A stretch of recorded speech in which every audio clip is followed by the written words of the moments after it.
Puritans believed that witchcraft was a real threat that had to be stamped out at all costs, even if that included killing countless innocent women and some men in the process. Of course, their methods for detecting a witch weren't quite accurate or fair. Just take a look at these 10 horrifying tests. Can you imagine what would happen if any of them were suggested today?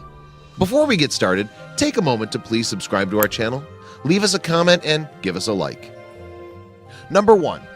Though none of the methods that 17th century Puritans used to identify witches were fair, one of the strangest had to involve cake and urine.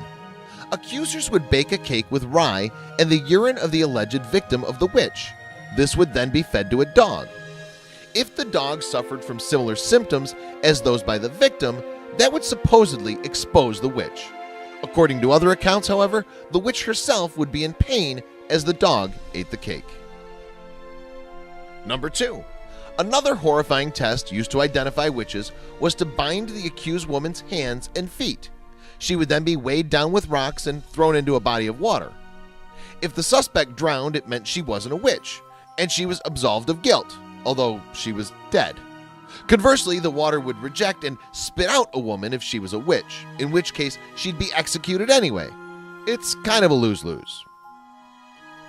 Number 3. Medieval torture device known as a ducking tool, which looked like a child's seesaw with a chair at the end, would be placed at the edge of a river. Accusers would then dunk the alleged witch into the cold water in an attempt to force them to confess. Number 4.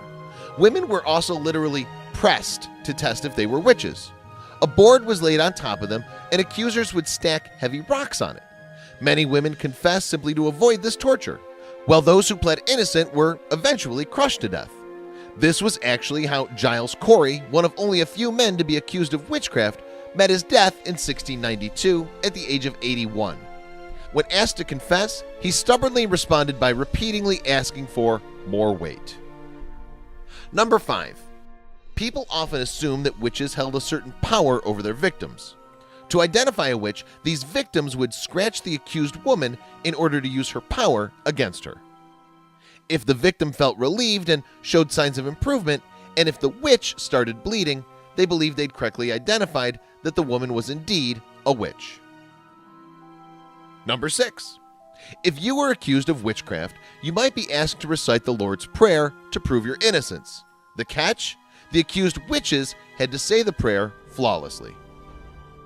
The slightest imperfection in reciting the prayer, including shaking, stuttering, twitching, or mispronunciation, could out them as a witch. And even if they did miraculously perform this task perfectly, they might be executed anyway. Number 7. People who were supposedly affected by a witch would have fits full of violent convulsions and shaking. It was believed that if the offending witch touched them, the fit would end. This was obviously easy for someone to fake should they make a false accusation. Number 8.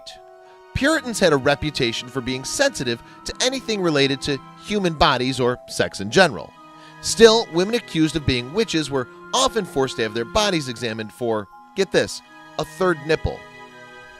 This was known as a witch's teat, and it was supposedly used to feed animals, kind of like how mother cats nurture their kittens. Strangely, accusers claimed that Satan would visit his followers and use their third nipple to impregnate them. Clearly, science had a long way to go. Number 9. Even minor, common abnormalities such as moles, birthmarks, and scars were suspected to be satanic symbols, as anyone who made a deal with the devil would bear one of these so-called signs. Number 10. It seems counterintuitive, but women would sometimes be asked to summon the devil during their trials, as they were accused of incantations or charging. The hope was that the witch could ask the devil to cease the possession of someone having a fit. Again, if the fit ended at that moment, the woman would be identified as a witch. Even if the alleged witch was unable to bring Satan into the earthly realm, she would likely suffer anyway. Share this fascinating information about witches with your friends below. Before we get started, take a moment to please subscribe to our channel, leave us a comment, and give us a like.